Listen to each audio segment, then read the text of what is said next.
I'm Callie Lewis. You're watching Geek Brief TV. This is Brief 463.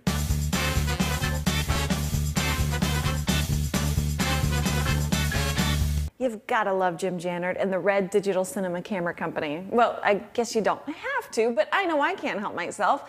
I don't know how the story goes yet. Someone should write a book, but we have this guy, Jim Jannard, who was plenty successful running Oakley, but he had this idea about reinventing movie cameras. When Jim announced the Red One, it was so revolutionary that even optimists were skeptical. Sure, they were going to make a digital video camera that shoots 4K video that tops anything possible. They're going to sell it for well below the monthly rental price of a Panavision, and I could get on the waiting list if I put down a deposit. Not only were people skeptical, some people thought it was a scam, but it wasn't.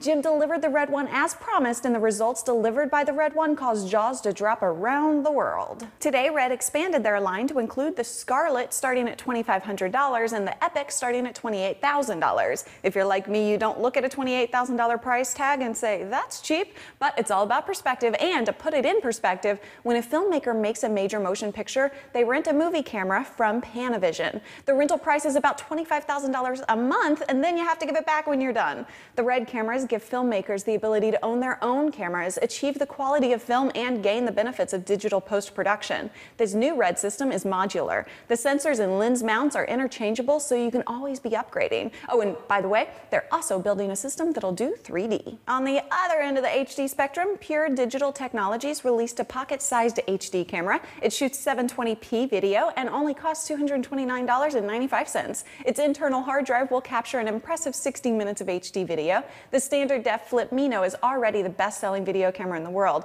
I'm pretty confident that the Flip Mino HD will soon be the best-selling HD camera. They're available for sale now. Pure Digital is sending me one to try out, so as soon as I get a chance, I'll demo it on the Brief.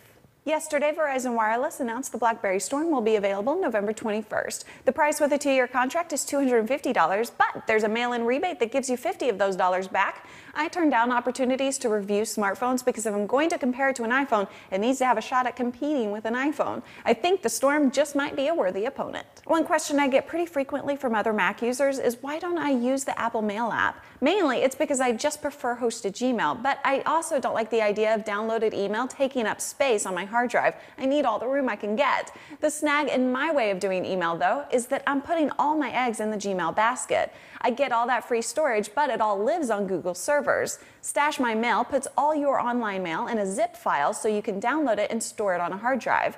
You can also read the stored messages offline. The service is going to be 99 cents a backup or $1.98 per month if you want to keep it automated. Right now, though, it's free for you to try at stashmymail.com. My dogs met Rovio, the robot Pain, for this episode of The Brief for the first time today, and they were not interested. Zoe, the little chihuahua, was scared of him. Sydney was as nonchalant as ever. My goal over the weekend is to get them used to him. They got used to Roomba pretty quickly.